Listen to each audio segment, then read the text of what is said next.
Let me read this, please.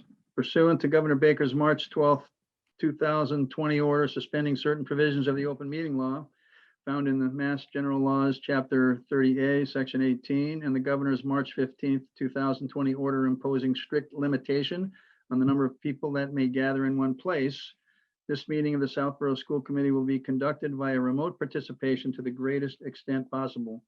Specific information and the general guidelines for remote participation by members of the public and/or parties with a right and/or requirement to attend this meeting can be found in the URL listed in the meeting posting. For this meeting, members of the public who wish to listen or watch the meeting may do so in the following manner. SAM Government Channel and Verizon Channel 37 or Charter Channel 192. No in-person attendance of members of the public will be permitted, but every effort will be made to ensure that the public can adequately access the proceedings in real time via technological means. In the event that we are unable to do so, despite best efforts, we will post on the district website an audio or video recording, transcript, or other comprehensive record of the proceedings as soon as possible after the meeting. I note that Jessica Devine has joined us. Have we seen Jennifer yet? Not yet. Not yet. Okay. Without further ado, I'd like to call to order the meeting of the Southborough School Committee, the open meeting of the Southborough School Committee, Wednesday, April 14th, 2021 at 6:33 p.m. We do have a quorum.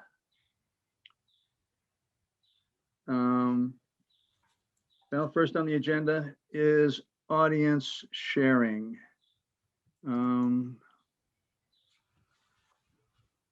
Roger, I think we have the special recognition first, I believe. I'm looking at the, well, I'm looking at something different, but that's fine. What do we have as special recognition? So we have Jessica's last meeting. So I want to spend a few minutes just acknowledging Jessica's years of service. So Jessica, on behalf of the public schools of Southborough, I want to thank you for your years of service on the Southborough School Committee. And I did read in, I think, one of the school committee manuals that if you serve in a pandemic, you multiply your years of service by 7. And if you serve during a triple E, I think the factor is by 3. So it's 25 years. You know, Jessica, you've served with integrity, and I've appreciated your positive approach to problem solving and your commitment to serving the constituents, and most importantly, your commitment to the students of Southborough. Thank you very much for your years of service. And as a symbol of our appreciation, we have a small gift for you, and it's sitting on my table in my office. One of the challenges of Zoom, I can't teleport gifts to you, but it is in my office. So we'll have to schedule a day where we can have a cup of coffee and we can share the gift with you. And also, we have 2 citations that I would like to read into the record for you. So just give me 1 second while I share my screen.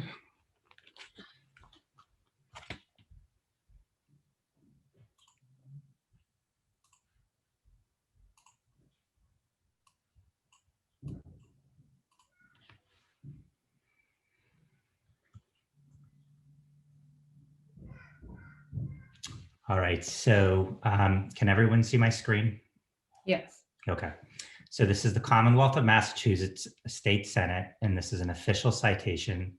Be it known that the Massachusetts Senate hereby extends its congratulations to Jessica A. Devine in recognition of your dedicated service as a member of the Southborough School Committee. And be it further known that the Massachusetts Senate extends its best wishes for continued success, that this citation be duly signed by the President of the Senate and attested to, and a copy therefore transmitted by the Clerk of the Senate. And it's signed by the President of the Senate, Karen E. Spilka, and attested by the Clerk of the Senate, Michael D. Hurley, and offered by our State Senator, James B. Eldridge, signed April 14th, 2021. So that is the State Senate. And I have one more citation.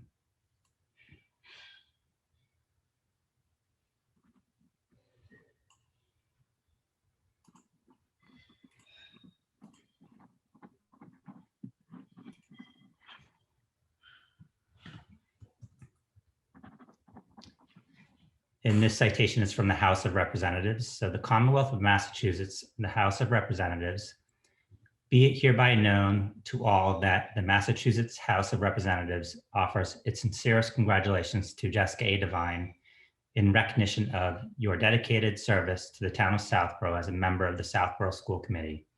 The entire membership extends its very best wishes and expresses the hope for future good fortune and continued success in all endeavors. Given this 14th day of April 2021 at the Massachusetts House, Boston, Massachusetts, signed by Ronald Marino, Speaker of the House, offered by Carolyn Dykema, State Representative. So again, on behalf of the public schools of Southborough, thank you, Jessica, for your years of service. Well, thanks. That was totally unexpected. I appreciate it. It's been it's a hard decision not to run again, but you know, I maybe I'll think about running for regional someday. Now my kids are getting older. So thank you, you guys. It's been really great working with all of you, and if I made a little bit of a difference, hopefully, you know, that's what I tried to do. So I'm not going anywhere. I'm still around, and hopefully, you know, my kids I still have a 6th grader. So, you know, I'll be hopefully involved in some ways with the schools, and thanks. I appreciate it. Hey, Jess, I didn't realize that this was going to be at the beginning, but just from, at least from my perspective, you know, as a school committee member, I would just like to say it's been a pleasure and a privilege to serve with you over the last 3 years. You know, you brought a professionalism, you know, your passion, your energy, dedication, and frankly, your devotion, you know, to students and the school community of Southborough. So that'll be a loss, but you know, we won't be strangers. So thank you. Thanks, Roger. Thanks so much. All right. Audience sharing now. I see 7 members in the audience. I don't see any hands up. Since I don't see anybody now, why don't we move on to the new business? Craig, I'll turn it over to you. Legislative update and the K through 5 in-person return. So sure, a quick update, legislative update, and that is this Friday, April 16th. We have our MASC Day on the Hill, which is virtual, and it's an opportunity to meet with our legislative delegation and hear about some of the initiatives, as well as share our perspectives on the current state of education. So if you visit the MASC website, you can register. It's a Zoom meeting, so we don't have to travel into Boston as we typically do. And again, that's this Friday, April 16th. The other update is just an update from our K through 5 principals on in-person learning and the return to 5 days of a week schooling. And I've asked principals to give a brief update on how it's going and some highlights at each of their schools. So we'll start with Principal Ryan. Thank you, Greg. So far, it's been a very smooth transition into full in-person learning. And the areas that we were anticipating having some challenges did not come to fruition, which we're excited about. I think a lot of it has to do with the preparation that our teachers and staff put in the planning phase. We did a lot of work in helping our students connect with each other, cohort A, cohort B, teachers spending time beforehand, a couple weeks beforehand, getting kids ready for the transition. And even though one would think that they, because they were in the building not full time, but in a hybrid mode, they would not need that additional assistance and guidance, but they did. The big challenge was the increase of students within the classrooms and of course within the school as a whole. We did a tremendous amount of work, previewing, making sure kids felt comfortable, checking in with kids. A lot of energy went into making sure our kids from the standalone remote program were able to physically come into the building, to step foot in the school and meet their classroom teachers, see each other in kind of a meet and greet kind of mode. So I think all that planning, all that work that we did at the beginning paid off. I do want to commend Keith Lavoie and the custodial crew, Khalid Baba and David Triani, and a special shout out to Kyle Parsons and Brian Fantoni for the work that they did in coordinating 130 desks that were dropped off at the Finn School that we rallied and put together in less than 3 hours and dispersed within the school to make sure that kids had desks and the desks were spaced at the appropriate distance. In addition to that, Mary Ellen Duggan and the work that she's done with the medical advisory team and our school nurses at Finn, Trish Fruitman, has been tremendous in making sure that everything was put in place for our kids' return. And our kids are thriving, they're learning, they're having fun. They're keeping their masks on, and they're enjoying the opportunity to be together instead of being with each other virtually. So just a quick update from Finn.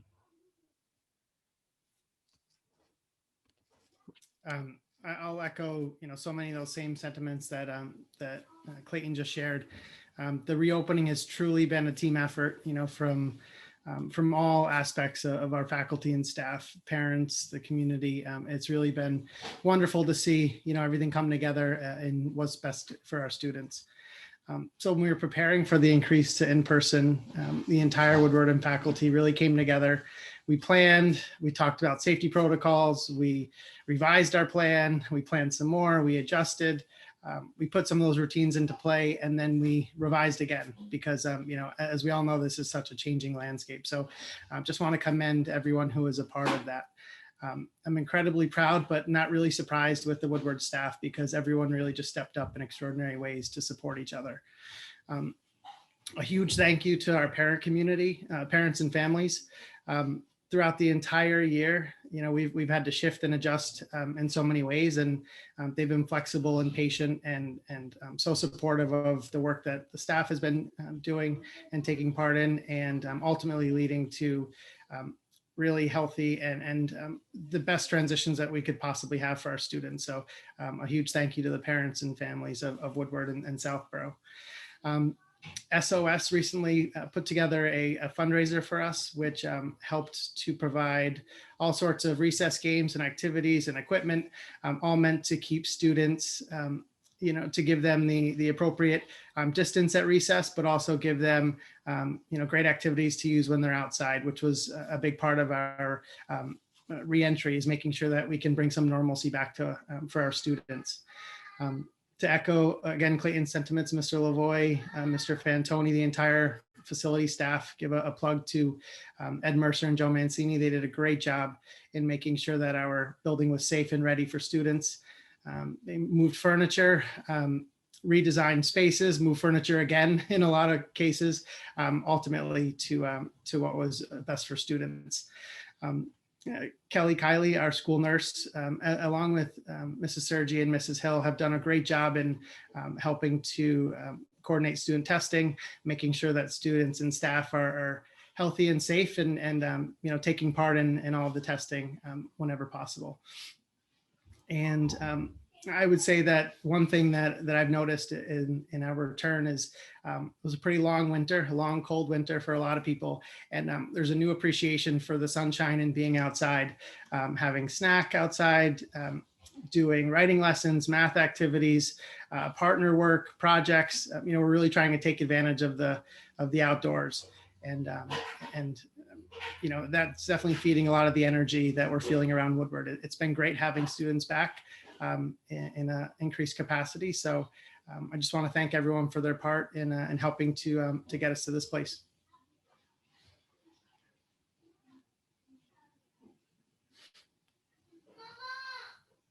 You're muted, Kathleen, I think. I got it. Thank you. Similar to the other schools, immense amounts of planning and effort went in from all stakeholders, staff, parents, students, community members, went into the reopening, as well as the understanding, as Steve and Clayton had said, that we needed to continually assess, make changes, and tweak as needed. The transition went really smoothly, and students were excited to be back together, and teachers spent an enormous amount of time during our open circle and other moments during the day to reinforce expectations, gauge how students were feeling with the change, and just strengthen the classroom community.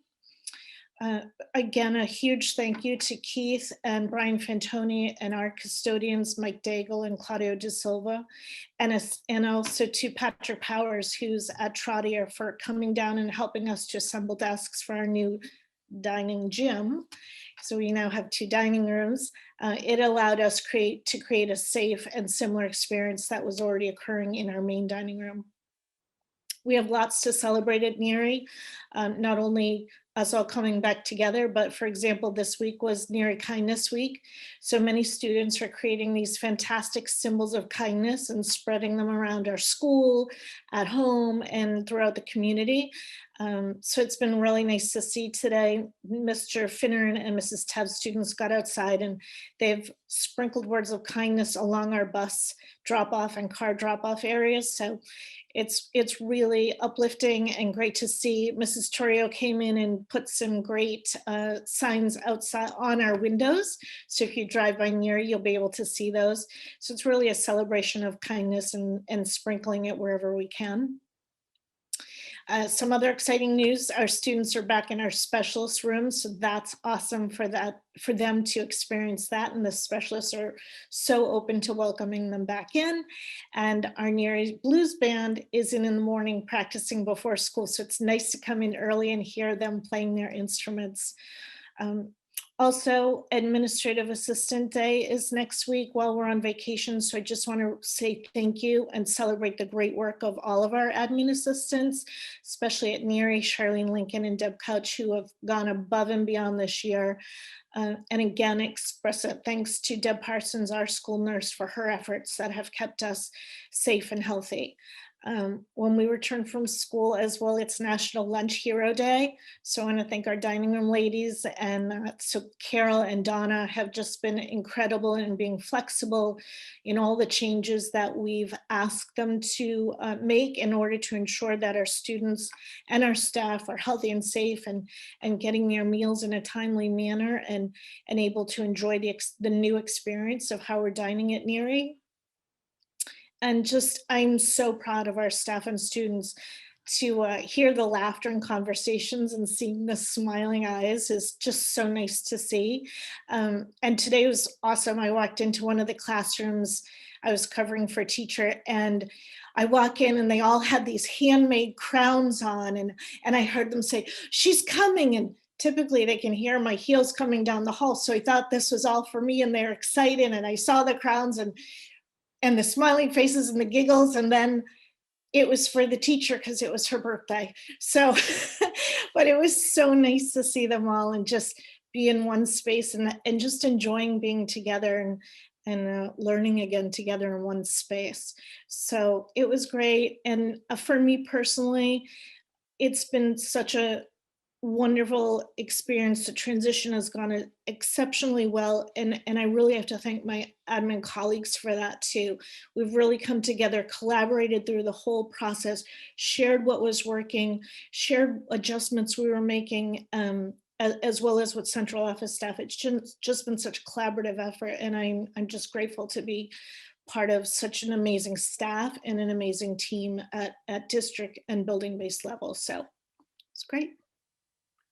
if I might just make a comment, listening to all three principals, I found myself smiling through the whole, through the whole thing. And Kathleen, I think I'm, one word you used, I guess, is uplifting, and it just seems to me that it's great to hear what an uplifting experience this has been. And I imagine that justifiably so, everyone that's had anything to do with this K through 5 reopening must feel very rewarded. It just sounds terrific. I think grateful is a word too. We're all so grateful to be able to do this. Roger. Can I just say one more thing? I do want to recognize Greg and Stephanie for their work in creating the direction and the guidance that we all needed with this uncertain period of time in which we're living. It in some respects, it offers a leap of faith when there's such uncertainty, but the guidance from central office, the trust that has been earned from them is just, it helped us tremendously. So. And I think we mentioned this at the last meeting, but it's really impressive to when we realize that thanks to the district leadership, we were really ahead of the curve. This journey, if you will, of full in-person had started here before we even heard from the state that they were going to, be asking schools to do this. So it's, I think, quite impressive, that our district team was ahead of the curve on this.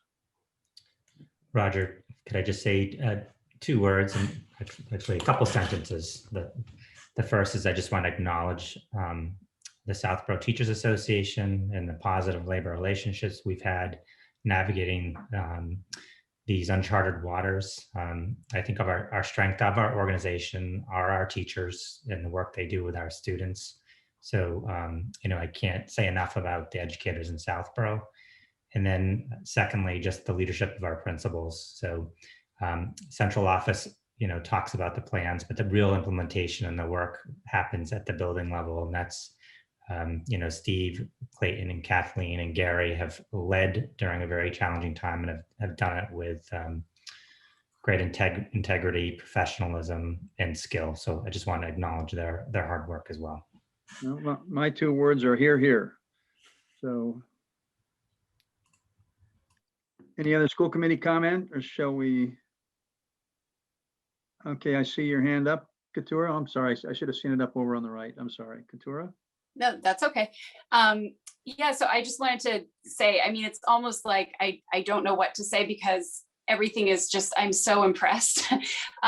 This is basically at least the 3rd iteration of educational structure that has had to be put together in the schools since all this started. And just the way it's come together from my perspective as a parent, and just anytime I'm at the schools and at pickup and just see everybody, it's been a little bit of an emotional thing, I think, finally getting back to school and having everybody there. And you can just feel from everybody that I run into at the schools, just the positive feeling of it, and how happy everyone is to be back. And it is so clear how much work and thought and planning has gone into everything.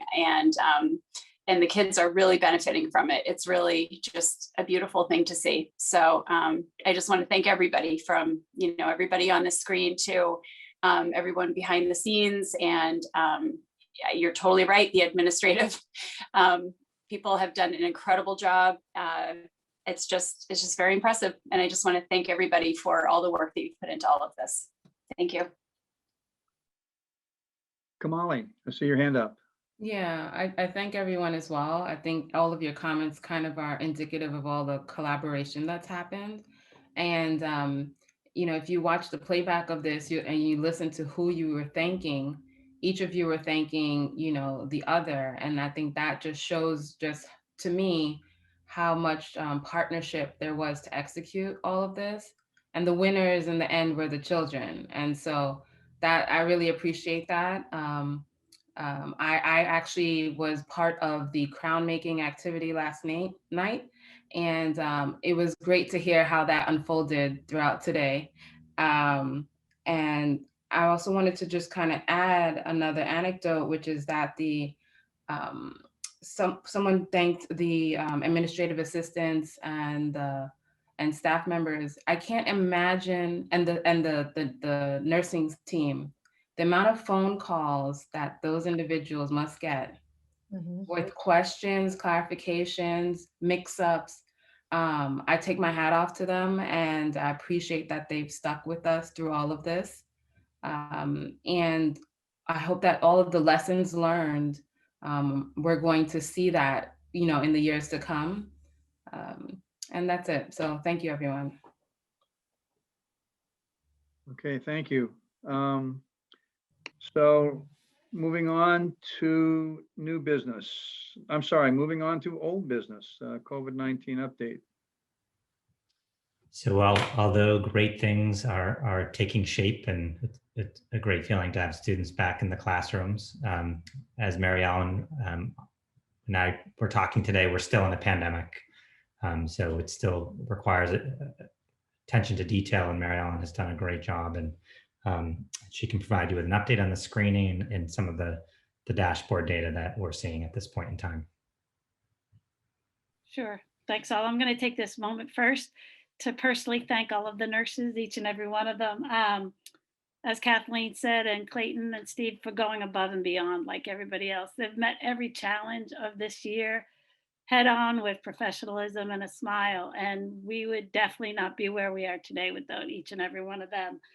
We are blessed to have such a dedicated nursing staff to take care of all of the students and staff in our school communities. So I'd like to thank all of them from the bottom of my heart. The screening, Southborough is doing an awesome job with screening. As you've seen on the dashboard, our numbers, our participation has increased about 2% each week across the whole school district. But Woodward is taking the lead now with 71% of their students participating, and everybody in Southborough is above 50. So that's great news, and hopefully it continues to rise. The Southborough cases have been low over the past 4 weeks. If you've looked at the dashboard, I think we've had 2 cases in the past month, which is really great. And even especially with school coming full in. And I think things are looking great there. We're seeing a little uptick across the whole district, but nothing that's out of the ordinary that we haven't seen. But Southborough has been extraordinarily low in the past 4 weeks. We had the opportunity, Greg and I and Dr. Ciaranello and Dr. Kristen Black, to present for the CDC last week about our pooled screening. And that went well. It was a quick little 10-minute. It was very, as Greg said, very CDC. It was very time oriented and had to be on time and by the clock. So that was exciting for us, but to be asked to do that. And I think we're ready for the middle school to join us. Yeah, I'll full in on the 26th. So that's exciting to get ready there too. I'm going to welcome any questions that anybody has. Mary Ellen, do you just want to talk a little bit about the medical advisory team meeting that took place yesterday?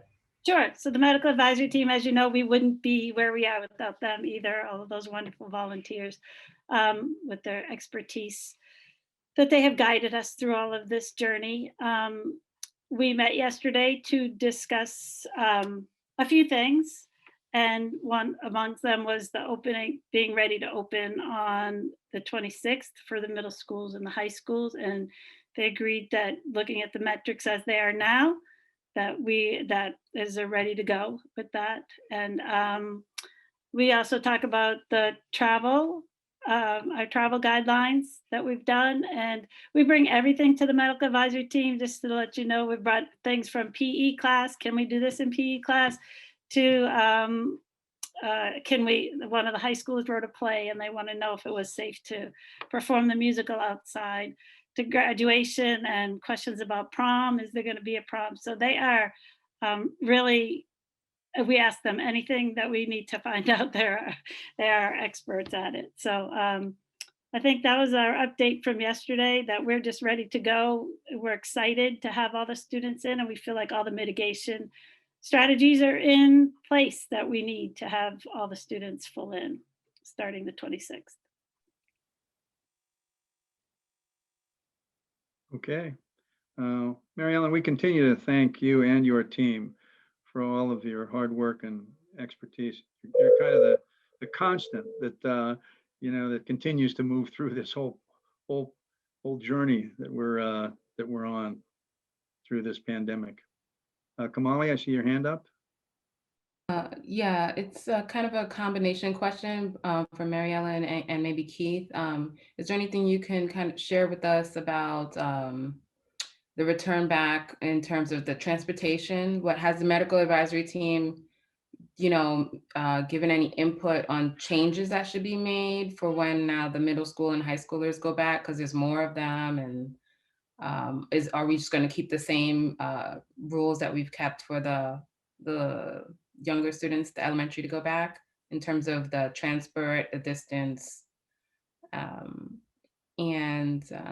Yeah, so that's one question. And then just kind of a comment or feedback. The dashboard that we have in this district is so good.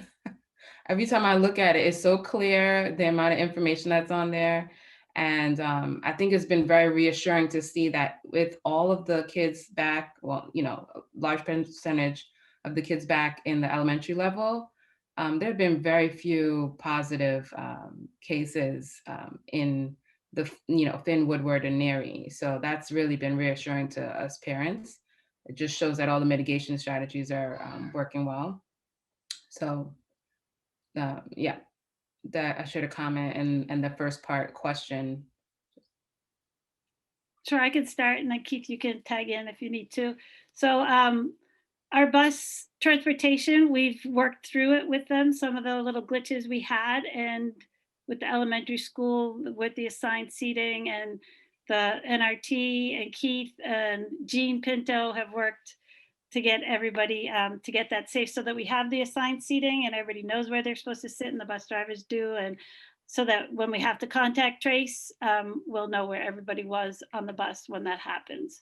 So the same will take place for the middle school and the high schools, and it'll be the same distancing. It'll be the same seating. If they can sit one to a seat, they will. It won't be staggered like it had been every other. It's one per bench. And if they're families, if they're from the same household, they can sit two people in a seat. And I think that will be the same for middle school and high school also. Okay. Yep, I think the only thing I would add, Kamali, is that we really haven't changed any of the rules that existed prior.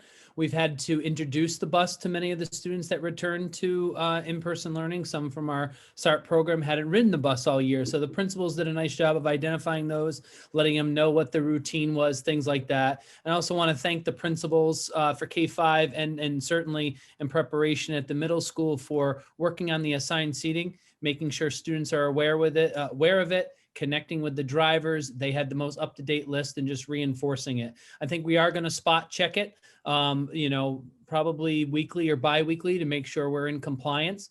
And we did have a couple of bumps in the road, but we seemingly have been able to smooth them out with a reinforcement project that we've really worked with the different schools at. So the things that Clayton had to do to work on that is different than what Kathleen did. And Gary, in preparation for the reopening with his assistant principal, Mrs. Mahoney, we feel we're ready for it as best we can. So overall, like Mary Ellen said, the buses are more full. We are seeing ridership increased, but yet we are well within DESI's guidelines for that. And anytime we can, we keep one student per seat in as much space as possible. Okay, great.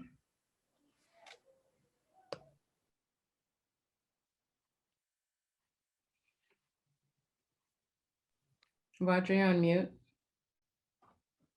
Thank you. Looks like the middle school is next. Is that correct, Greg? As far Yes, as so Principal Hershuk will speak to the work that's been happening behind the scenes on our April 26th launch date for Trotter.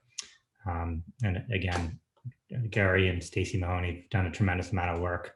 I think it's, Gary, I think January you started this endeavor, so it's been a long journey. And it's a little bit more complicated at the middle school because of the schedule, as well as there are just more students in a single building. So Gary. Thanks, Greg. I think we're going to look back at this year, although difficult, with a great sense of pride. So the 3 goals that we set out at the course of the year are going to be the 3 goals that we're going to maintain as we embark on this all-in model. That was health and safety, a focus on teaching and learning, and promotion of school culture. Folks have already mentioned, the work that we've done this year really could not have happened without the medical advisory team, Mary Ellen Duggan, and our school nurse, Kim Bauger. We've taken their lead at every step along the way. Our reopening task force, which began meeting in May of last year, has met throughout this year and has helped develop plans and protocols to support our mitigation efforts. In addition, I have to commend our students and families that have made such a strong commitment to be in school. I think if we all, if we were betting people, we thought we'd be remote by Halloween. And, we made a plan to come back by April 26th, which is really, truly remarkable.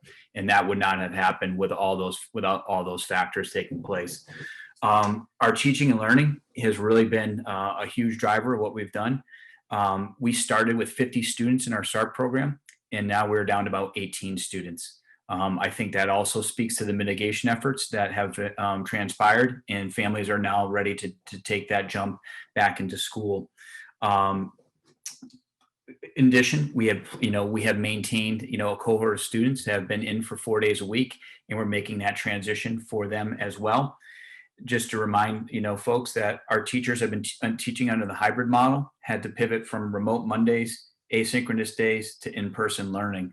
That movement throughout the course of the teaching and learning, throughout the course of the year, has been a huge undertaking. And I think teachers and students are going to be relieved as we embark upon an all-in 5 days a week approach. Our technology and our commitment to digital tools, and our teachers advancing throughout the year has been tremendous. Our students have continued to use our Chromebooks to enhance their own learning. The executive functioning in skills in which our students had to display and learn under this model, a model which adults have never experienced, has been impressive. Our curriculum work has been ongoing, and that will continue.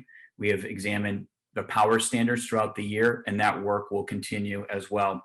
The collaboration between our teams and departments to see where curriculum has overlapped has been such a driving force in our work. Like Kathleen mentioned, our music program's back. I never thought it was going to return, but it is, with Mary Ellen's guidance and support. Mr. Clark is a happy man. So in the morning we get to hear the sounds of big band. So that has already taken place, and we expect that the music program is going to expand, even further. Our work with social emotional learning has never been more critical. This has brought greater attention and coherence for our faculty and support staff in addressing student behavioral and emotional challenges. Just to name a few things with our school culture, we have we introduced pickleball, which I understand is the fastest growing sport in America. Basketball, baseball, field hockey have all returned. Mural Club is up and running. Project Unify has run remotely and in person. GSA and the Baking Club, to just name a few. So these are all important benchmarks for a return to a sense of normalcy for our students, which will be expanded after April 26th. In addition, I think one of the things we realize is some of the unintentional byproducts of our last year that, we have encouraged our staff to think about what we've been forced to do, but really have been beneficial to our teaching and learning practices that will carry on in the future. Whether it's virtual coffees, virtual meetings, flipped classroom approaches, administrative tasks that are now being done electronically. We've also introduced a virtual morning announcement called Jumbo Block, which we've been able to use to build school culture, disseminate critical information, and have students have some of Mrs. Mahoney's jumbo takeaways. So it's very reassuring to hear Kathleen, Steve, and Clayton talk about the success of their reopening. I think this mirrors our feeling that we had in the summer, and that was just the anticipation, the anticipation, and the anticipation. But I think what we realized once we launched, that planning came to fruition, and that is our goal and expectation. The only thing we're waiting for is our tent, which is going to be delivered on April 20th to house the overflow in the cafeteria.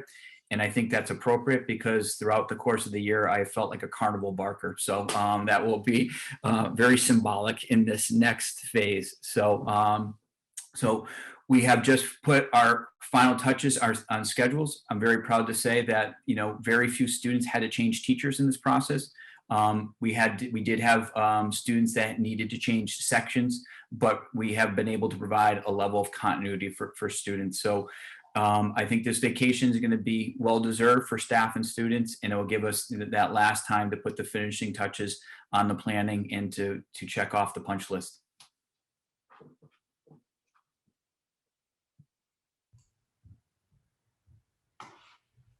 All right, thank you. Any questions from any committee members?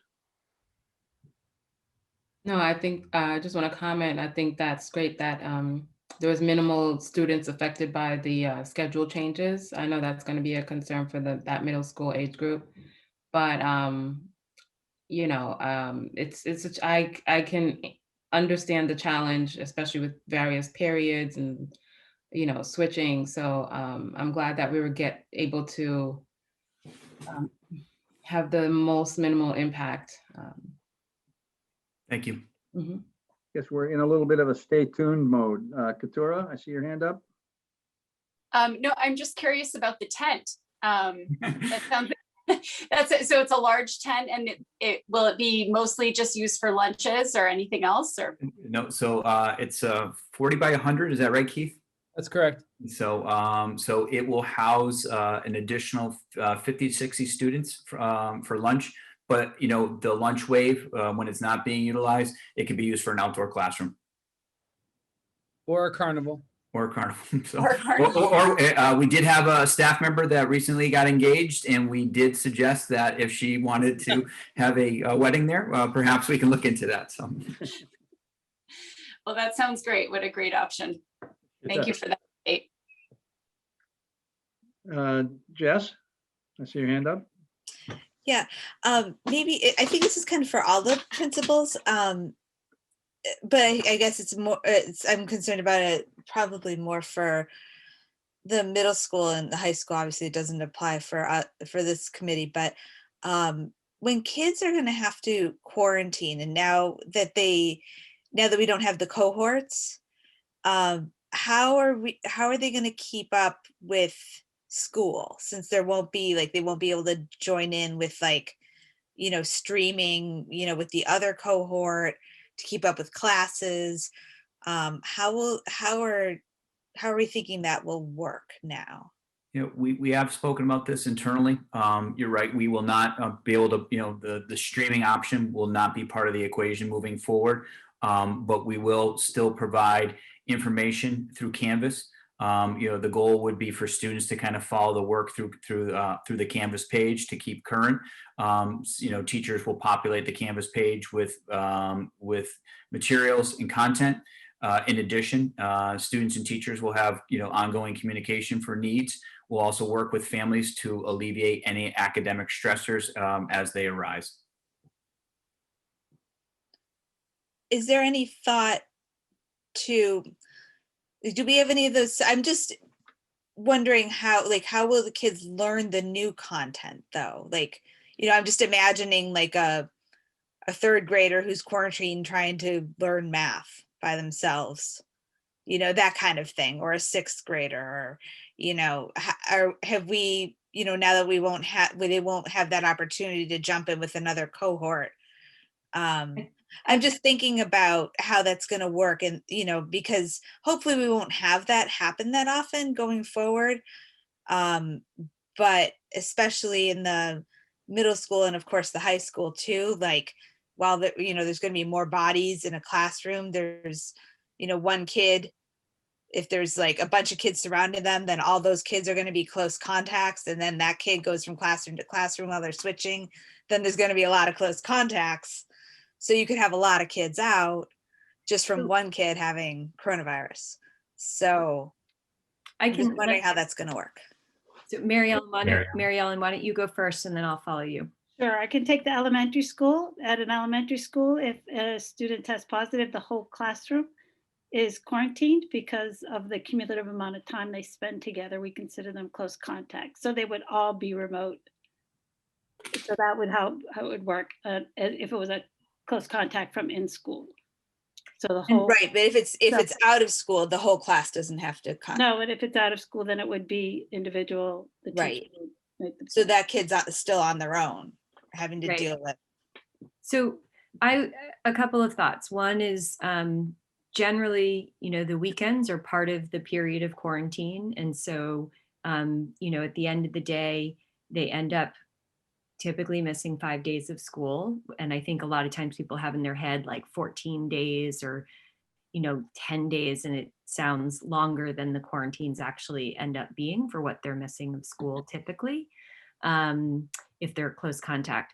The other thing I would say is that what we have seen throughout the year, we've been dealing with this problem, is that teachers are working individually with families and with students and have been approaching this in all different ways, using Google Classroom, using Canvas, and all different strategies. And they have risen to the occasion time and time again throughout the year.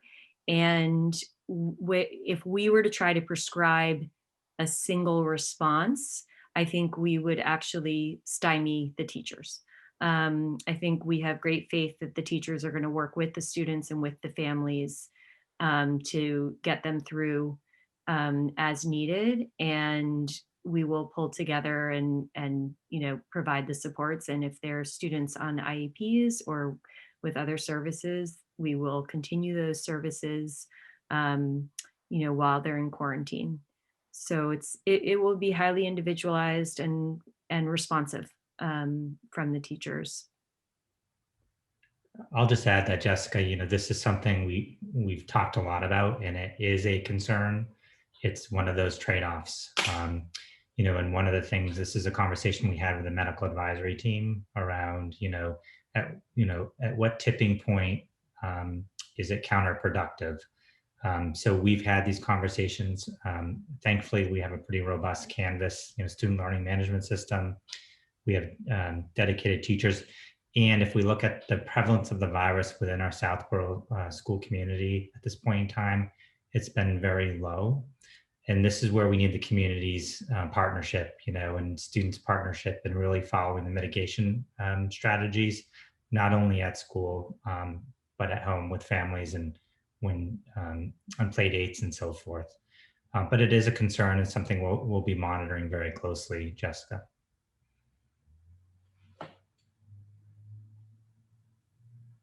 Okay. Thank you.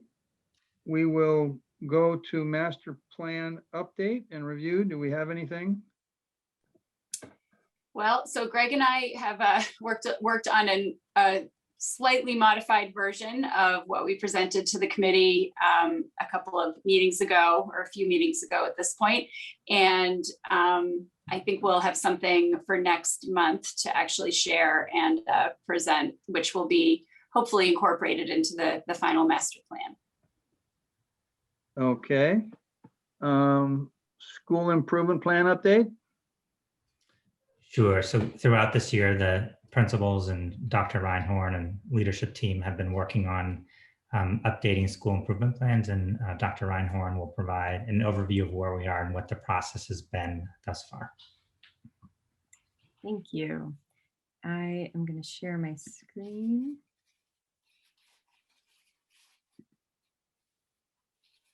All right. Are you able to see that? Okay. So I just want to give a brief overview of the work that has been happening throughout the year, building from our strategic planning process last year.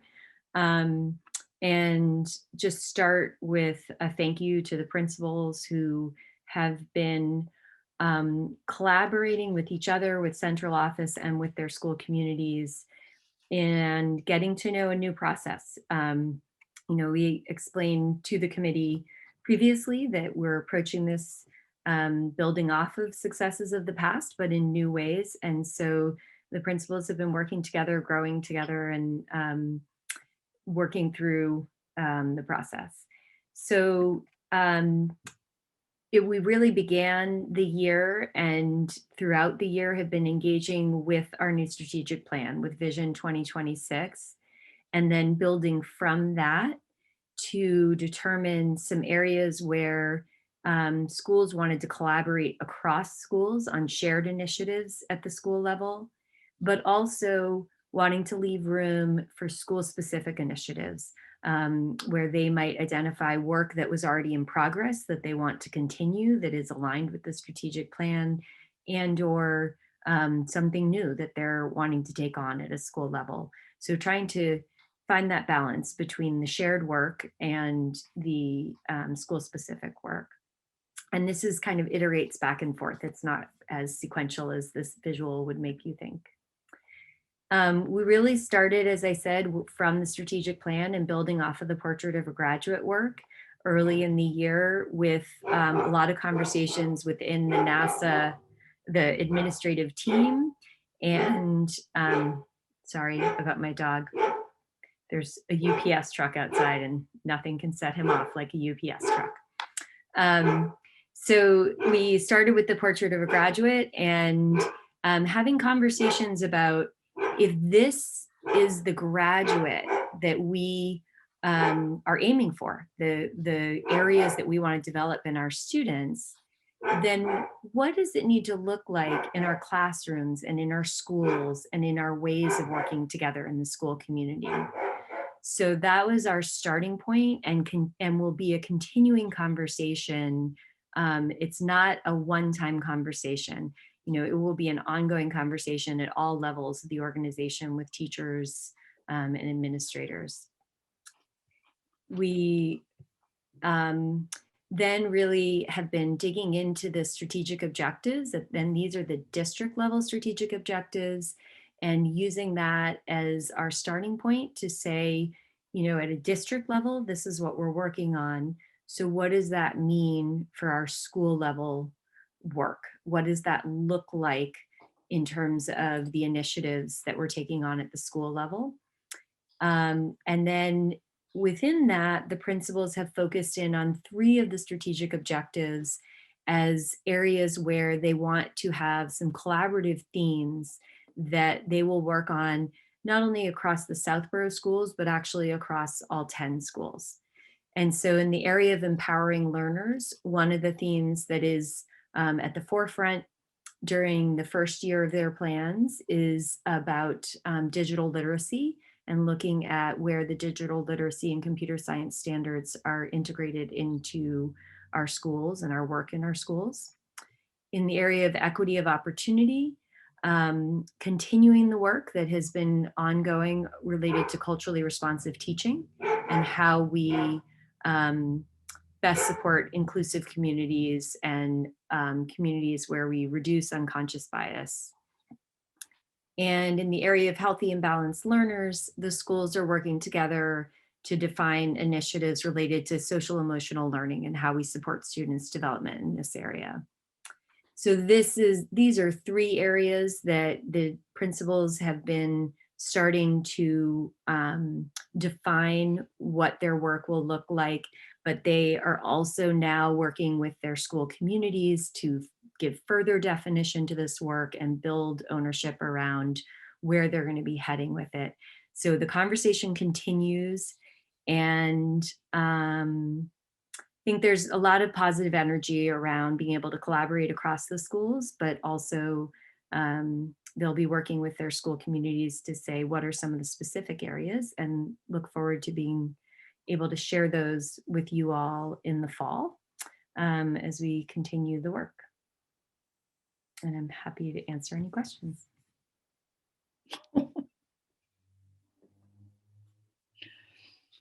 And I apologize about my dog. At least Not necessary. your dog wasn't snoring, Stephanie. So Yeah, he doesn't snore, but boy, can a delivery truck set him off. All right, I don't see any hands. Thank you very much. We are now going, into the superintendent's report to the committee, Mr. Superintendent? sure, and through the chair, if it's the will of the committee to let our go off into the evening and begin their nights. I see nothing wrong with that at all. Thank you all. I see no objections. All right. Thank you. Thank you. Have a nice You night. all have a great night. Thank you so Thank much. you. Thank you so much. Thanks.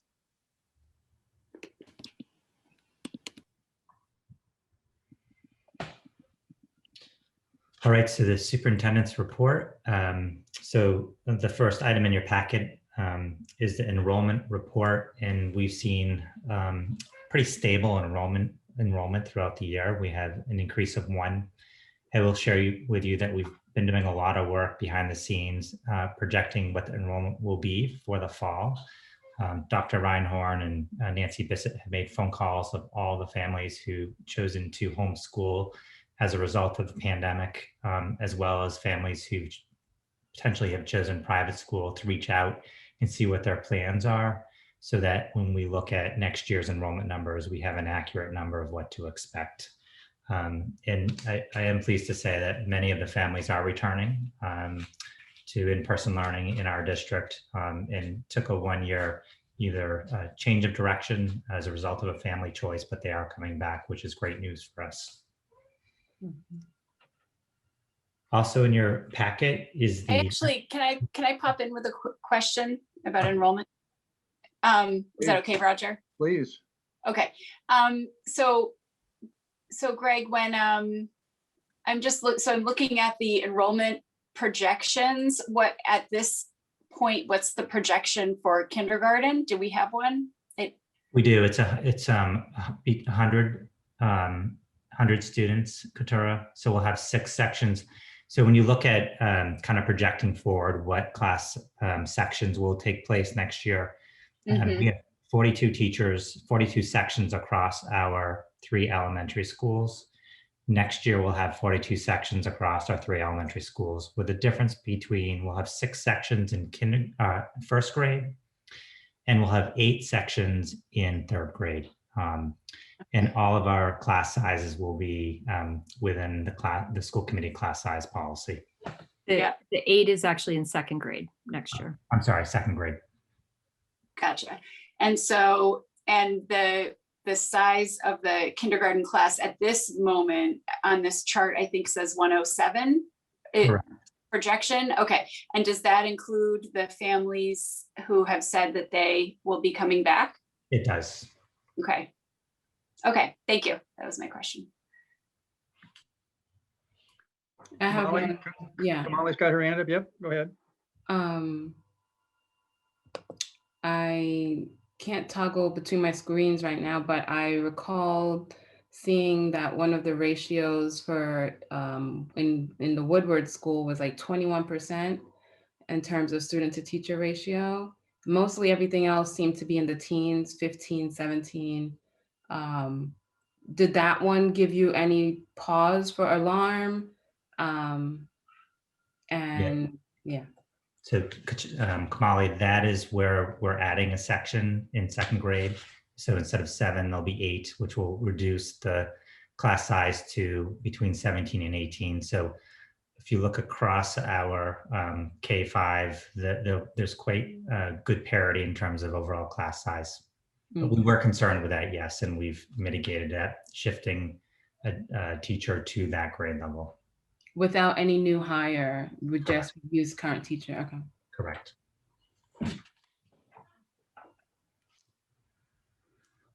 All right, if there are no other questions around enrollment, I will turn it over to Becky Pellegrino, who will give the FY21 monthly general fund expenditure report, and also hopefully someday we will not have to do this, the COVID-19 related unanticipated expenditures report. Good evening. So we are in the final 3 months of fiscal year 2021, and our budget picture is certainly becoming clearer. As of March 31st, 2021, we had $623,470 remaining, or 2.94% remaining on the bottom line. Last year at this time, we had $323,311 or 1.55 remaining on the bottom line. You will note that 2 of our teacher salary line items, specifically our general education and our special education line items, are over budget, and those overages account for additional long-term substitute teachers who are hired for this school year to support the standalone remote program, as well as teachers who are added to support our return to full instruction. So at this time, I will entertain any questions on the monthly general fund report. I see none. Roger, did you want to vote on the report first before moving on to COVID? Sure, I'll be happy to do that. Let's, I'll entertain a motion to approve the Southborough Public School District fiscal year 2021 budget monthly general fund expenditure report as of March 31st, 2021 until audited. So moved. I think that Kamali, was that you? So moved by Kamali? Yes. Is there a second? I'll second it. Katura? Seconded by Katura. Is there any discussion? Roll call vote then. Katura, Yes. Kamali, Yes. Jessica, Yes. and I vote yes, so it's unanimous. Thank you, Becky. Thank you. So I will now move on to our COVID-19 related expenses. I did change up the order a little bit on the grant receipts that we have been made known about or we have received so far to date. And I've put them in the order of when they need to be expended. The first one is the State Coronavirus Prevention Fund. If you recall, that is the $25 per student, plus the $75 for low income students that we did receive as part of the FY21 budget. This Cvrf school reopening grant, which was really the biggest source of income for us as we planned to reopen schools this year, and then the remote learning technology essentials grant. Those 3 grants all need to be expended by the end of this fiscal year. While the CVRF school reopening grant and the remote learning do say that the deadline was extended until 12/30/2021, DESE is asking all school districts to make sure that those funds are expended by June 30th, which we have had no problem in doing. And then finally, we have our 2 ESSER grants that we have either received or will be applying for. We've received the first ESSER grant, which was just shy of $35,000. The ESSER 2, which we will be applying for and receiving in FY22. And that can be used through the end of FY23. And then we're just getting word about the numbers for the ESSER 3, and that will be able to be expended through FY24. So I hope to have some estimates on that number for next school committee. In terms of the expenses, with those line items that we had identified at the beginning of the year, the 2 areas where we saw less expenses than what were projected would be in our teacher substitutes and additional staff, and also with our nurse substitutes. And certainly the grants have been very beneficial in terms of being able to use those funds for the additional staff that we have needed. But we are well short of the projections that we had thought we might need at the beginning of the year. The one area where we really were over based on our projections is technology. You can see that year to date, we have done about 163,000 and we have projected about 127,000. So again, the grants that we've received have been very helpful as we've been in this remote hybrid learning environment for the good majority of the school year. This is just a one-page summary of the CVRF school reopening grant. So we have finally expended all of those funds. There were 4 major categories where we expended funds, and that was in stipends and professional development. And that was for our staff to plan those first 10 days and ongoing professional development opportunities, as well as the planning for our standalone remote program. We also had contracted services, and as I mentioned before, our nurse substitutes and our teacher substitutes were expended from that line item. And then our supplies and materials, and you can see instructional technology, we had $91,500 that was used through the grant for instructional technology. And then finally, with the other costs, which was a smaller amount, but the good majority of that was spent on plexiglass at various spots in many of the office spaces in the school district.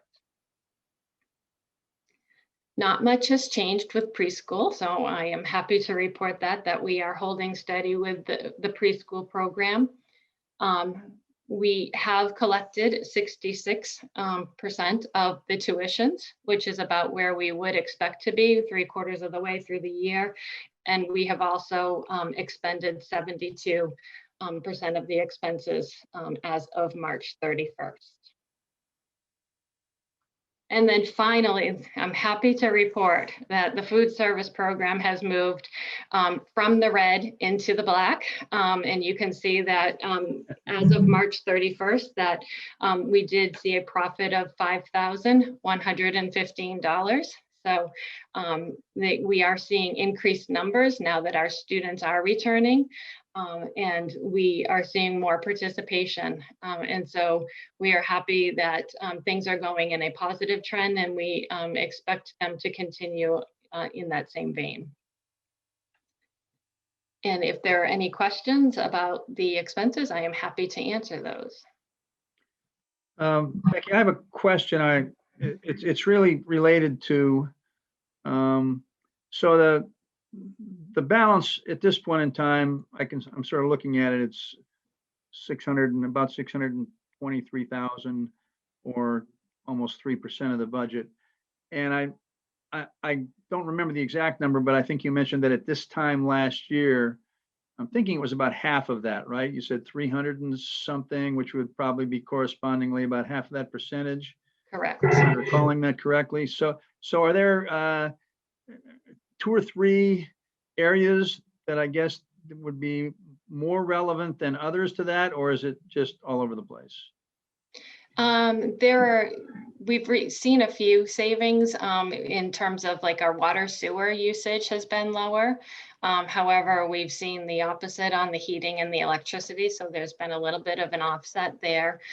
We did see some savings with our transportation services as well, where we did renegotiate the contract. So for those hybrid, the remote days on Monday, we were paying 78% versus 100%. And we also saw a discounted rate at the beginning of the year when we were not in session.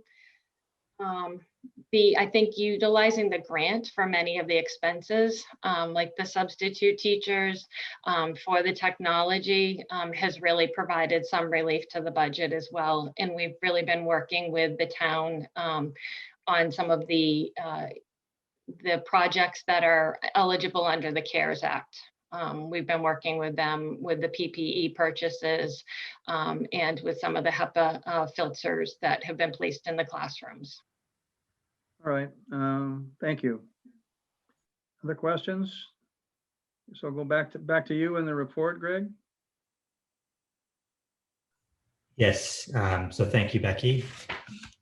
So next in your packet is the FY22 budget calendar. So it's quite a running record of budget meetings, and we have one more important milestone, and that is May 22nd, which is a Saturday, where the annual town meeting will be held on the field at Neary School, similar to last year. So that is our next milestone meeting. And I think we will be having a pre-meeting immediately before the town meeting, just to make sure that we're all on the same page around the town meeting and what to expect. So Cheryl will be sending out information about that.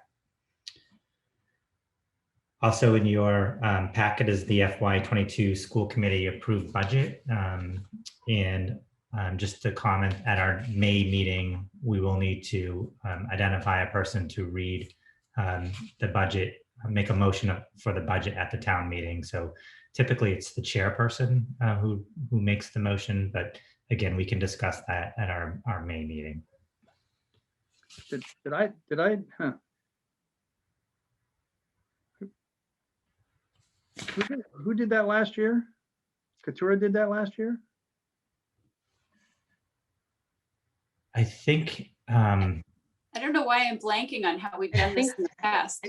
I think it's actually it's one budget that's submitted by the town for the school budget. I think Right. Katora read the Finn boiler, but I Okay. think the town, that's right, it's the consent agenda. Yeah, So I did do the Finn boiler, but I think for the budget, I thought it just got read.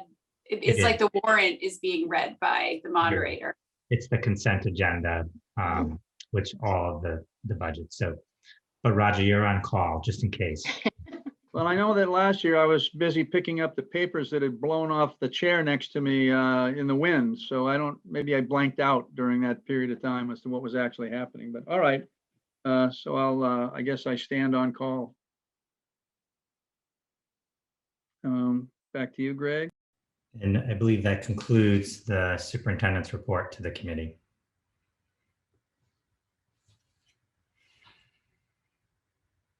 Okay, educational policy. We have none at this time. Policy development. Roger, this is Kamali. Before we move on, Yes. I guess it's related to education, and it goes, I was just thinking about Stephanie in your presentation earlier about the, the 5 and then the 3 factors that we're concentrating on as a school. Could you tell the committee a little bit about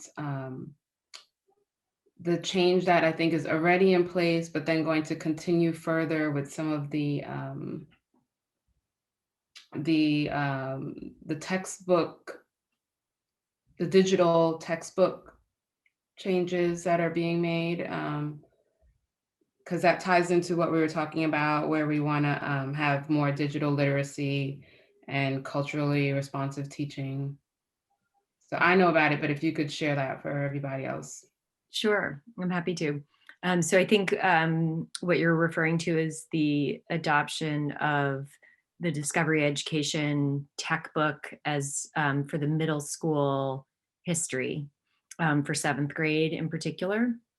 So the 7th grade history teachers work together with their colleagues at Millikan and with members of the central office team. And also there were special education teachers and English language development teachers who were involved. And we looked at McGraw-Hill and at Discovery Education as 2 different options that were aligned to the Massachusetts standards in social studies, and then came to a shared decision. And we'll be using the Discovery Education, it's called a tech book, which is a digital textbook. We already, it has 2 components. There's the tech book, which is the textbook in digital format. And then there's something called the experience, which is access to a wide set of digital resources, ranging from all types of media, right? There's video, there's articles, there's actually a lot for teachers, there's professional development modules, and in all disciplines in the part that's the experience. So the way we access this is we end up with a site license. So Trottier will have a site license to the Discovery Education.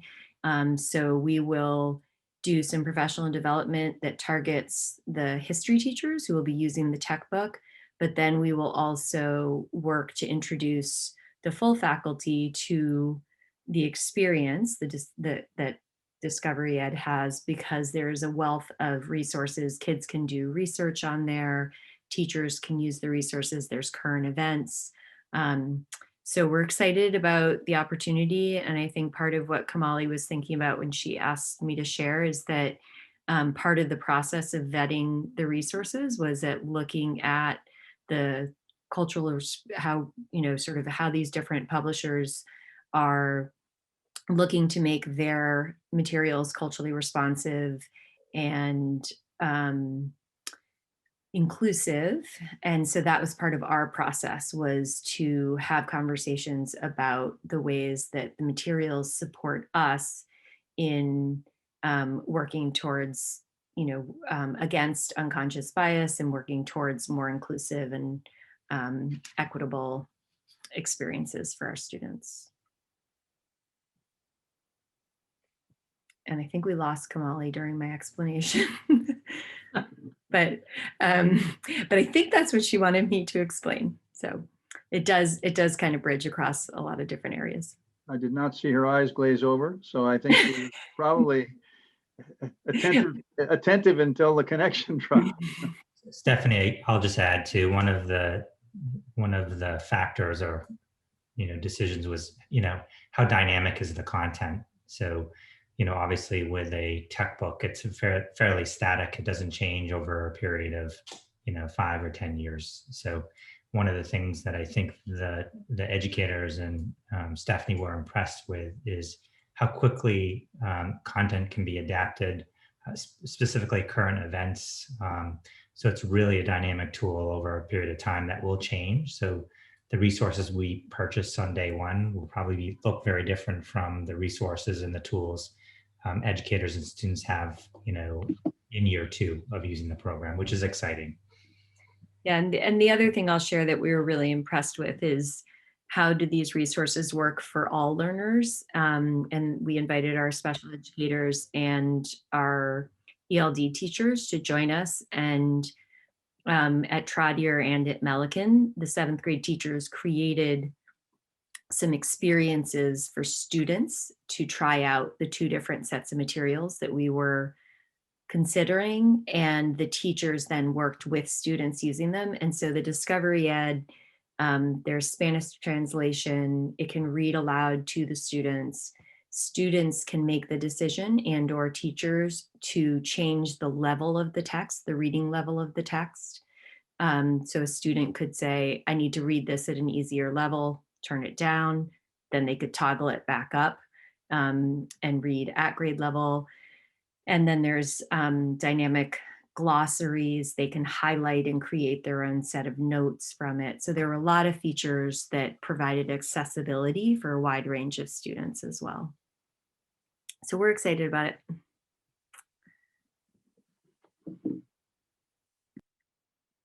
Kamali, is that Yeah, thank you for sharing that. I mean, I think that it's a really good step in the right direction. So I wanted everyone to hear about that, and for anyone that looks back at this to kind of have that heads up of what's coming.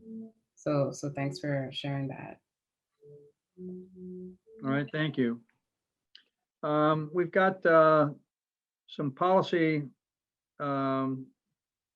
development and distribution readings to approve tonight. There are 4.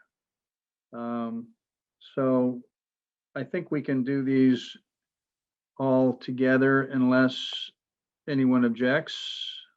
Seeing no objection, I would entertain a motion to approve election of officers, B240, school committee meetings, B290, parliamentary procedure, B300, and subcommittees, B320. So moved. Moved by Katura. Yep. Is there a second? I'll second. Seconded by Jessica. Any discussion on this? Will we be reading them right now tonight? They would have been in your packet. Okay. Are you?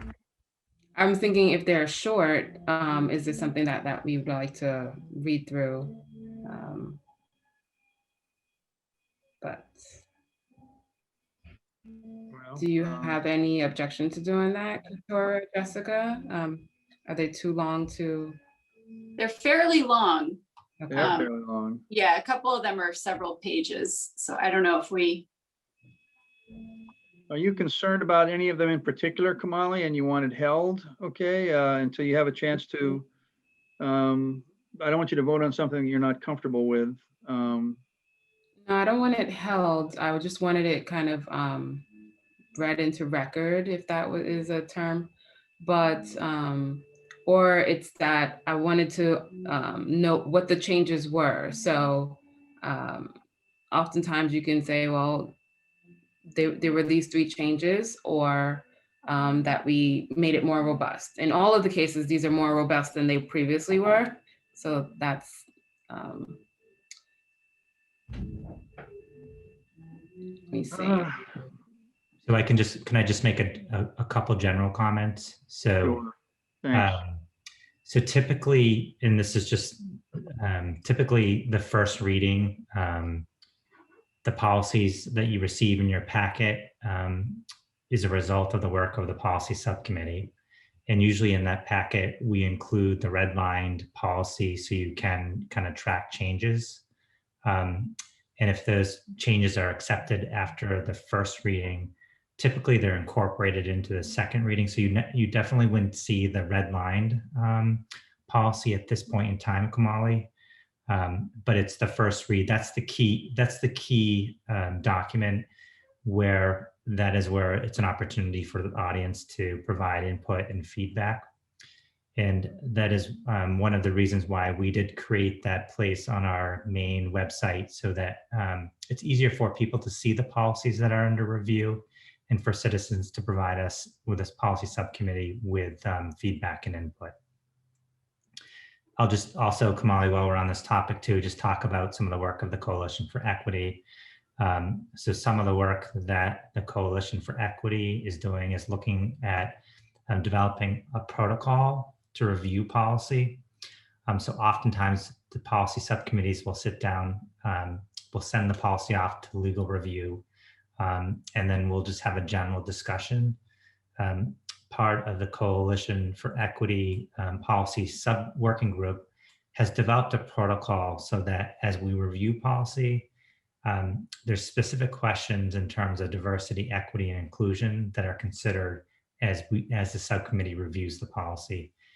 It also asks for a larger audience input in terms of getting the policy out to folks, citizens, to get their input and feedback. So I'm excited about the new process. I think it will be far more robust, and I think it will yield and result in, I think, better policies in the end for our school community.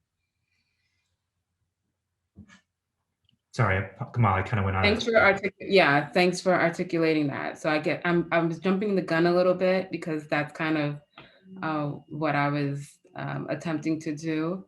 I do not have any doubt on the robustness that the policy subcommittee did with updating these 4 new policies. Actually, earlier I did have an opportunity to look through that link that I of all where we store all our policies, because someone in the community had a question. So I think that it's the accessibility is fine, and I don't have any objections to these policies tonight. I was just pushing to do what I think in the future we will see more of. So Roger, that was my long-winded answer for saying I agree. Okay, well, certainly, yeah, if there's ever anyone that isn't comfortable with something and wanted to have a chance to sort of look at it, we could always postpone something, a policy till the next meeting. But if you're comfortable, why don't we go ahead and move forward then? So any other comments? So this is what, now I'm back to who moved this? I did. Katura moved it, and Jess, did you second it? I didn't, but I will. Okay, or did somebody already second it, or did I lose that? All right. I'll second it. Seconded by Jess. All right. Now, any further comments? All right, roll call vote. Kamali, Yes. Jessica, Yes. Katura, Yes. and I vote yes. So that passes unanimously. Personnel items? It's in the packet. Greg, any comment? Yeah, just so one of the logistical challenges that we faced as we reopened our doors for, or not reopened our doors, but increased in-person learning for our elementary students was a shifting of staffing. So we had a lot of very talented, exceptional ESPs who kind of stepped up into teaching roles, and as a result, we had to fill some of their positions. So again, Heather has been working tirelessly all year long on hiring. It seems like the recruiting and hiring season that has never ended. So that is what is referenced in your packet. And thank you, Heather, for your work. Okay. Communications. So let me just mention a couple things on this. Kamali and I had some communications on this topic. I'm going to just, I guess, talk about focus being, and the focus isn't necessarily inclusive of all the issues around this, but it's really how we communicate to the community, the active work that's ongoing by teachers and administrators, staff, students, the school community as kind of a segment of the overall community in a positive way. We've talked about the whole importance of communications to the community a couple of times, but one of the issues has certainly been resource, budget, et cetera. So it's now getting near the end of the year, and we kind of want to bring this out again. Now, Kamala, you had certainly more to say on this than I just mentioned. I also want to mention that we're going to bring this back as a topic for the school committee meeting next month, since we will have one new member, and on that, in that meeting. But and I also did communicate some of this to the superintendent. So, Kamala, do you want to talk about anything at this point in time? The floor is yours if you would like to. Yeah, sure. So I want us to kind of discuss like direction. So we're very forward focused and looking at our strategic plan. And one of the things that I wanted us to have an action plan against is how we're actually going to improve the overall communication, not just school by school. So each school's principal is doing a great job of communicating to their particular audience, but some sort of collective information site or portal methodology. So point number one, I wanted to understand how we are maybe reallocating the roles and responsibilities. Is this something that the new IT director, and I apologize if that's not the title, but that he would be collaborating on, if there are new changes to the, maybe we want to leverage some of the communication skills that I see coming out of the high school team. They have a great newsletter and young youth-led communication there. It's not, and then, so those are the two things that I want us to, one, have an action plan against. Maybe that's being developed, but we really need to get moving with that. And if their constraints are around budget, personnel, just we got too many things going on and that was on the back burner, well, we need to figure out how to bring it to the front.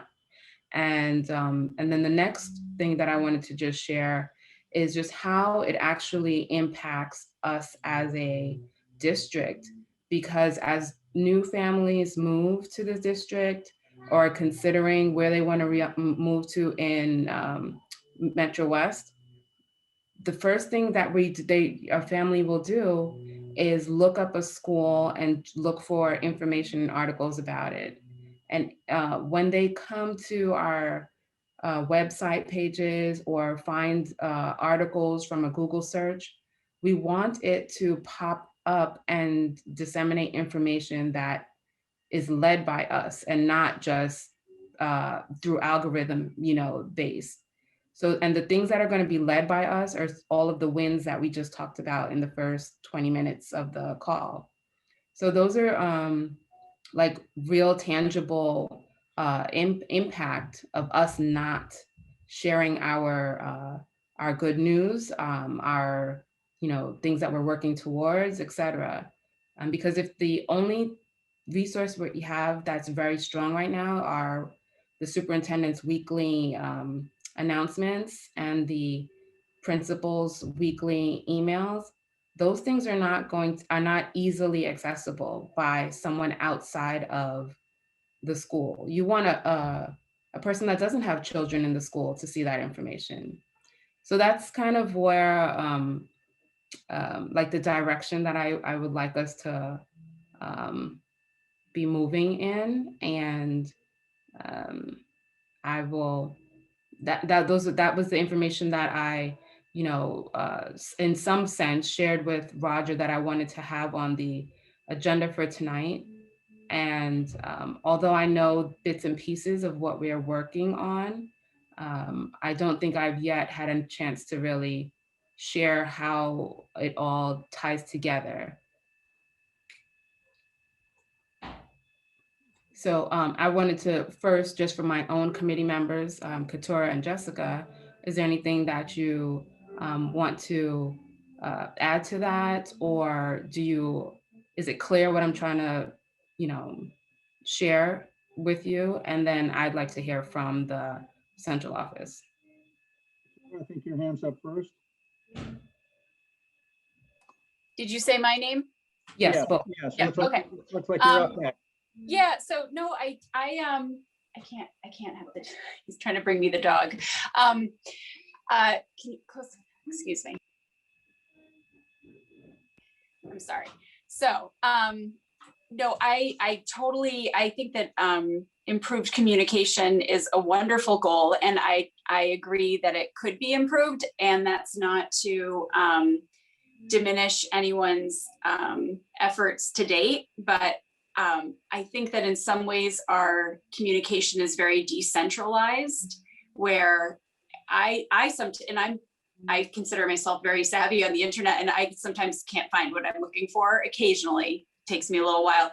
So and the thing that I'm trying to remember is, did we talk about this at one point and we were potentially going to have a consultant or somebody look at our communication strategy? And I wonder if that, and I'm not necessarily suggesting that we need to spend a lot of money on it or whatever, but are there resources that we could use that would help us figure out like what is sort of, best practice or, best in class setup for web information, where you have it does originate in one source, but then you have this branch off of all of these different schools. And it's sort of like, first you have the big branch of Northborough, Southborough, and then you have, but it seems like those things are not all kind of tied together. And so it is hard. So I completely agree with Kamali. I think, I don't know how much bandwidth we have for this right now, no pun intended.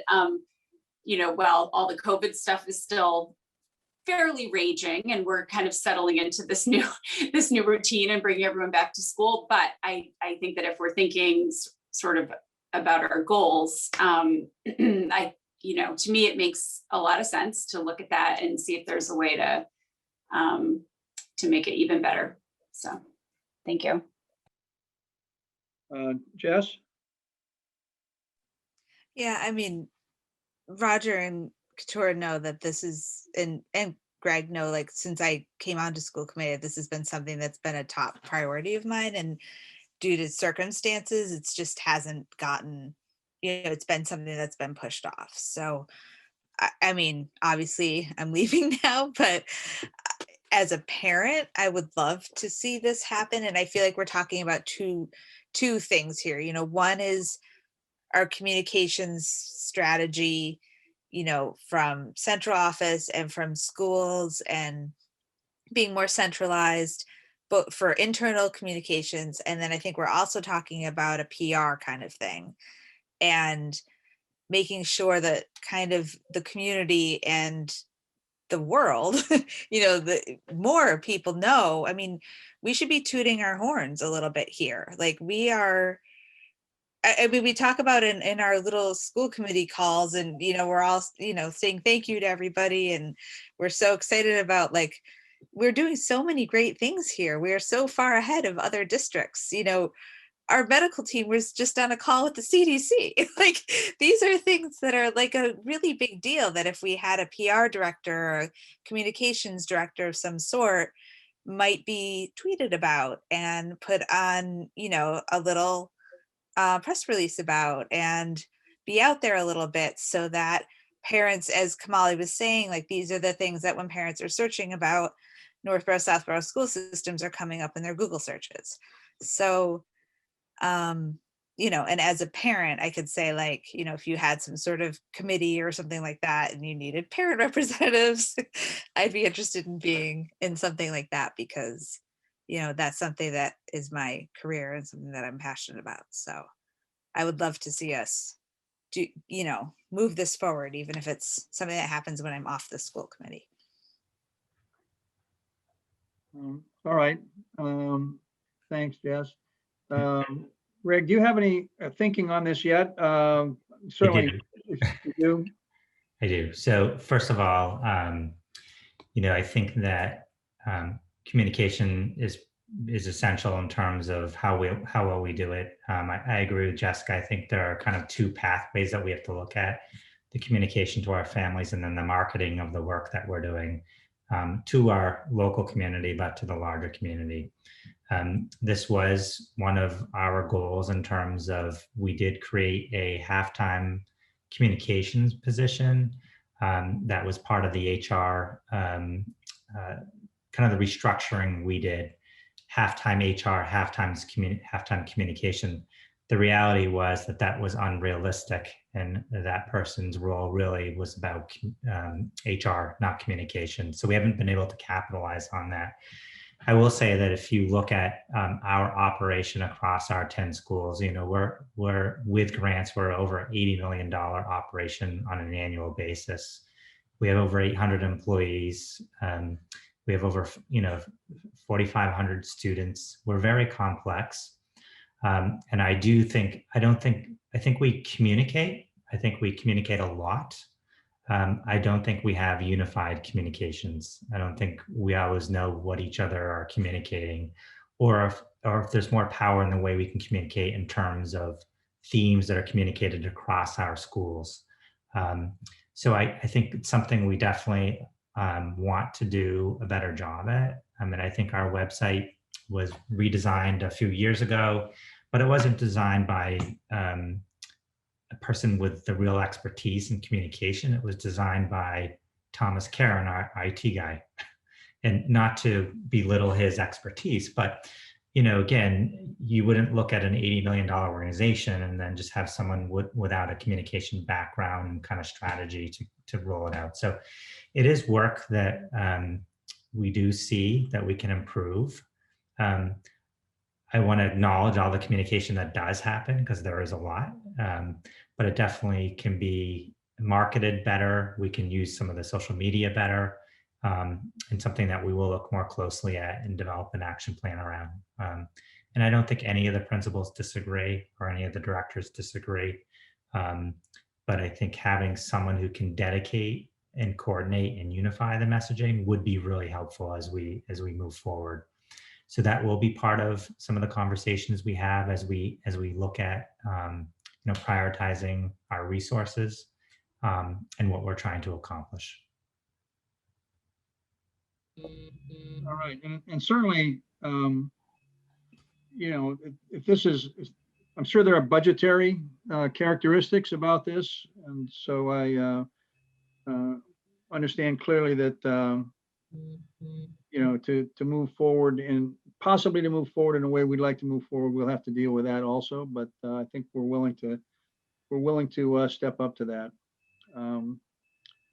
Other comments from committee members, and this is communications is on the agenda for next month also. Jess. So is this something that could be addressed in this upcoming school year, Greg?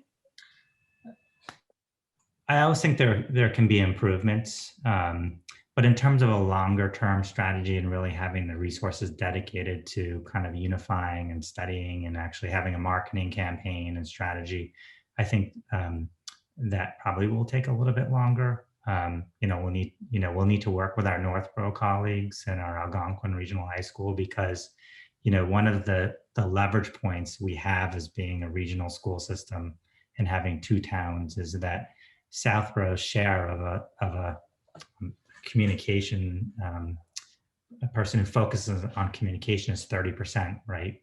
Northborough's portion of that position is 40% and the region's is 30%. So there's economies of scale where if you were one district and you were looking at 100% of a communications director, it might not be feasible, but Southborough can definitely look at 30% of it. And we are one district, you know, we are one community of learners when we look at the progression of students from pre-K through grade 12. So some of it is short-term and we can identify those pieces, but to Kamali's point, I think we need a kind of a larger communication plan and strategy that has goals as well as what we're trying to achieve, and then budgetary impacts. So do Kamali? you Oops, think I'm sorry. there's something that we can do in the short term? Like, You know, I think it's more than just a quick fix, Jessica. You know, I think it's, you know, I think we need to look at how do we unify our communication strategy. And I think, you know, in terms of, I need to give it some thought around what short-term changes we could make that would have a significant impact on our overall communications. I will share that the surveys that we shared with community members around communication and do you feel like you have the information you need, the results were very positive in terms of the overall families feeling like they were receiving the information. So again, I think I have to give it some more thought, Jessica. so, I mean, so that's good. So, and I remember that too. So if the overall feeling is positive, then that makes me feel less urgent about, you know, fixing that right away. But maybe something that could be done in the short term is, you know, something quick, a quick fix that you could do over this year is, you know, bringing in somebody who's, you know, not a very expensive consultant or something that can work with a couple team members. You know, I don't know who they would be, but whether they're, you know, on the administrative side or whatever, on how to, you know, some, you know, top 10 things you could be doing to better promote, you know, your school district, you know, whatever, what quick things that we could be doing. So people know, for example, that we were one of the first school districts to get all our kids back to school, and, you know, a little success story about Finn, or a cute little story about the Finn garden, or, you know, things like that. You know, maybe we, as Kamali suggested, we have high school kids volunteer to write a story that gets published, and we have a, you know, a little collection on in the Harbinger about, you know, features at each elementary school, and then we can tweet those out. I mean, as a parent, I'd be happy to brainstorm ideas like that, you know, for ways like communications that we could do to just raise the district's profile. So, you know, just raise our profile in a positive way. And I'll add, Go ahead. I also remember vividly that the surveys came back with a positive result on how well we're communicating, but people don't know what they don't know. And that ends up leading to kind of misinformation and, you know, questions or sharing of details that aren't factual.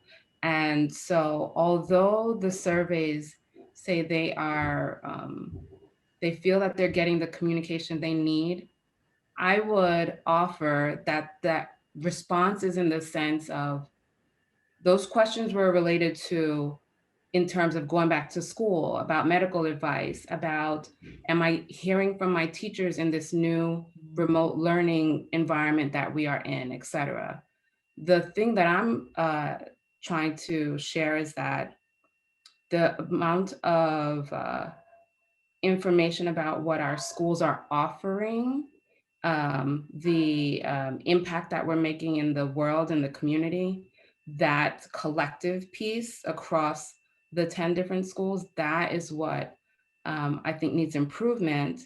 And I agree, Greg, that you need more time to think about it and to kind of you know, pull all the thoughts together. But I'm gonna probably use your quote in the future, which is that we are an $80 million annual or, you know, effort, and we really need to have a robust communication and PR strategy there. And I'm suggesting that even in the short term, there's some quick wins. If Jessica is a professional, so she could probably think through those. But you know, our summer is about to approach, and there will be some time to kind of decompress. But there's a lot of information that are communicated in just in your weekly emails. If someone actually went through all of those weekly emails and put together a timeline or kind of the highlights and the positive messages and put them in one place, that would be a great short-term opportunity. Now the longer term stuff, where to place things, what colors, what fonts, and that's a whole nother thing. But I wasn't sure that this team, this school committee or the community members knew that, one, we did not have a full-time person paid and doing this job. And then the person that was kind of intended to support this sort of role actually had to use their skill set elsewhere, more heavily on the HR side. Because when the feedback that we get is, well, why don't we have enough communication? Where is it? And I don't see it, or, you know what? The answer is, this is not a role that is in existence to today. So I think that, you know, so I just wanted to like make sure that that was brought across. I want you to know that that's kind of an expectation that I'm going to keep pursuing over the next few months and year or so. And this is really the first time I've had a chance to really talk to the entire school committee about that, as well as the central office. So thank you, Kamali. My only comments are that this is, you know, we are 3 districts. And when we communicate as 3 districts. Mm-hmm. This really needs to be a unified effort. It can't just be a Southborough effort. It has to be working with our Northborough district and our regional high school district around kind of that unified messaging. You know, I think, Kamali, I agree with you. If you look at the tenor of most of our communications, it's probably generally around logistics, like, you know, bus pickup time, COVID related. So I think really looking at the marketing, you know, how do we get those educational stories out there that really talk about what's happening with our students in our classrooms? That's the important piece. And I think, you know, Jessica, to your point, you know, I think we probably could look at in the short term a consultant to kind of look at our overall or help us develop a communication strategy. what are those short-term wins? And so I also just want to comment, and I'm not making excuses, but we've all been straight out in terms of trying to just focus on getting our students back in person. And it's been quite a year in terms of, trying to communicate everything. And I think when you're in a sustained crisis that we've been in as a community and as a district, your weaknesses start to kind of emerge. They're much brighter. And I will share with you, it has been really challenging to keep up with the communications. From my perspective as a superintendent, I know from principal's perspective, leading schools, from Stephanie's perspective, it's been challenging. So I think it's one of those things, how can we emerge better from this pandemic? And I'm hoping that we can in this area. I see, Katura, you have your hand up again. I don't know if Kamali was done. Are you set, Kamali?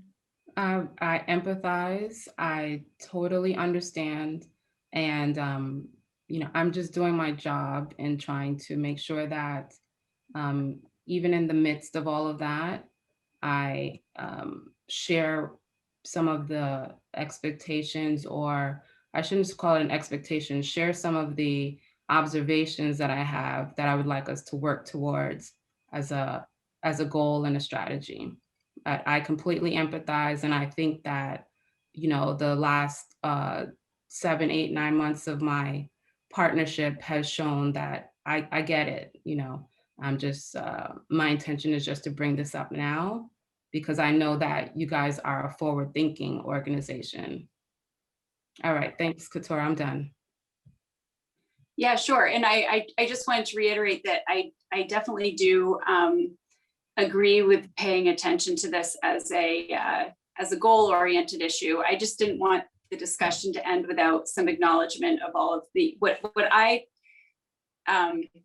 consider to be really amazing communication actually during all of this. I think, like, from a parent perspective anyway, I feel like we have been very well kept very well up to date on what's happening in the schools. And I think that the communications from the teachers in particular have been incredible. I mean, just the emails and the updates and the enthusiasm and everything has been amazing. And I don't want that to get lost in the shuffle. When I say that as far as the goals and everything, I do think that some sort of maybe centralized communication structure and, consistent theme and all of that, that's great. I mean, that would be great.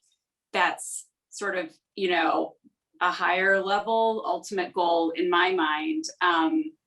But I do think that the day-to-day communication and the weekly emails from you, Greg, and all of that have been really wonderful, even throughout this pandemic. And it's incredible the amount of stuff that has had to be done over the last year plus at this point. And so anyway, just thank you for all of that. And I congratulate everyone who's been on the sending side of all of the communications we've gotten. So thank you. Jessica? Jessica? Oh, is your hand It's not up? funny because Katura, you're saying you've gotten so many communications from teachers, like being a parent of a middle schooler and a high schooler, that's when it ends. Like I don't get any communications from teachers. So I think I've gotten maybe 2 from middle school teachers during the entire pandemic. So it's not, because the kids are supposed to be more independent. Like that's how it should be, right? Like they communicate with the kids and your kid is expected to communicate with you. So I look to Greg's communications pretty much for everything. The people I hear from are Greg and Mary Ellen, and that's it as a parent.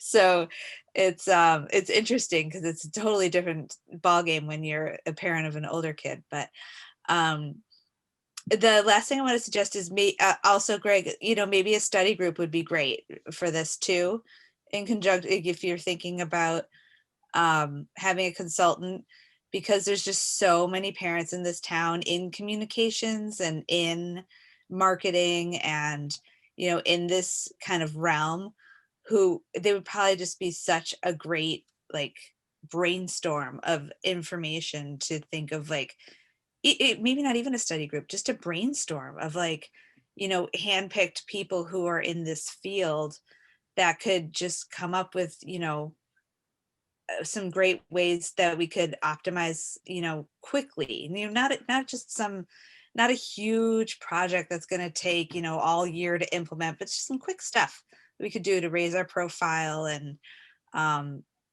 easier kind of things that the central office and maybe principals or something that could do throughout the next school year or something. I think there's a lot of parents who would be willing to do that.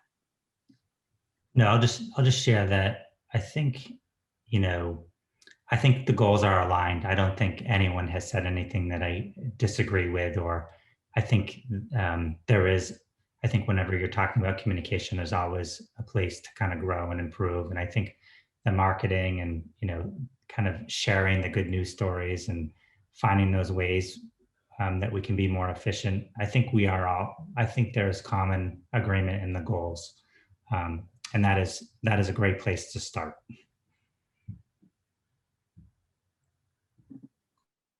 I had a couple of overall comments, but I think we can leave it there.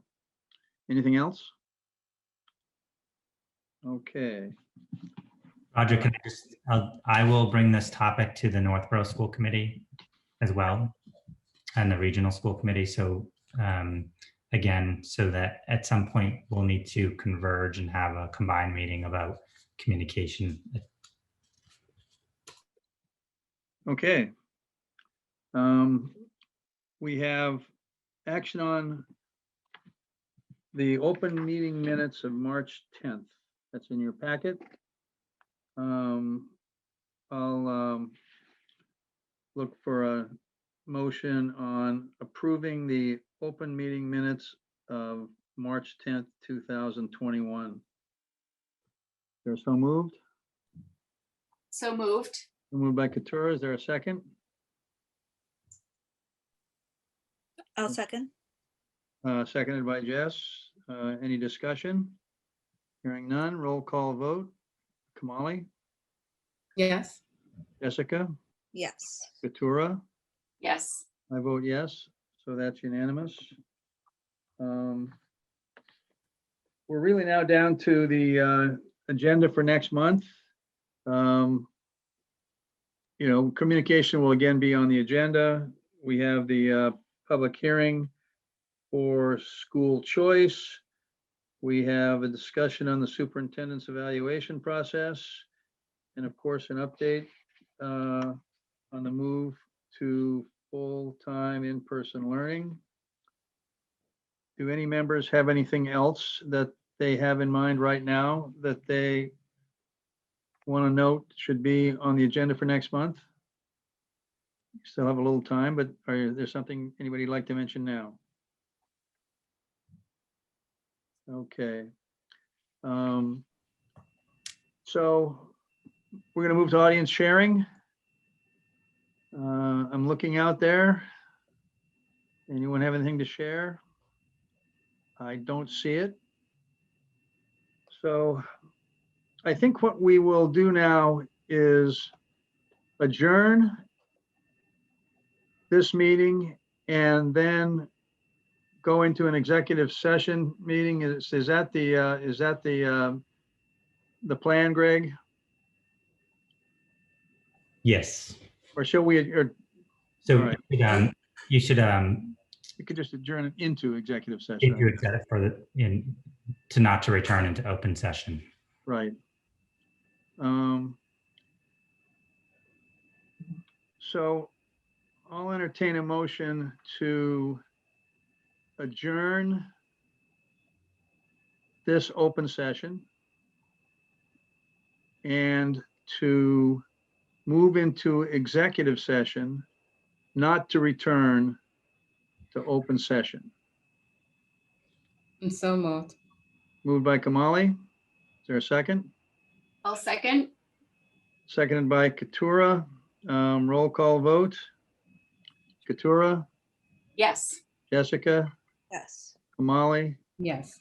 And I vote yes. So we're adjourning the open session at 8:31.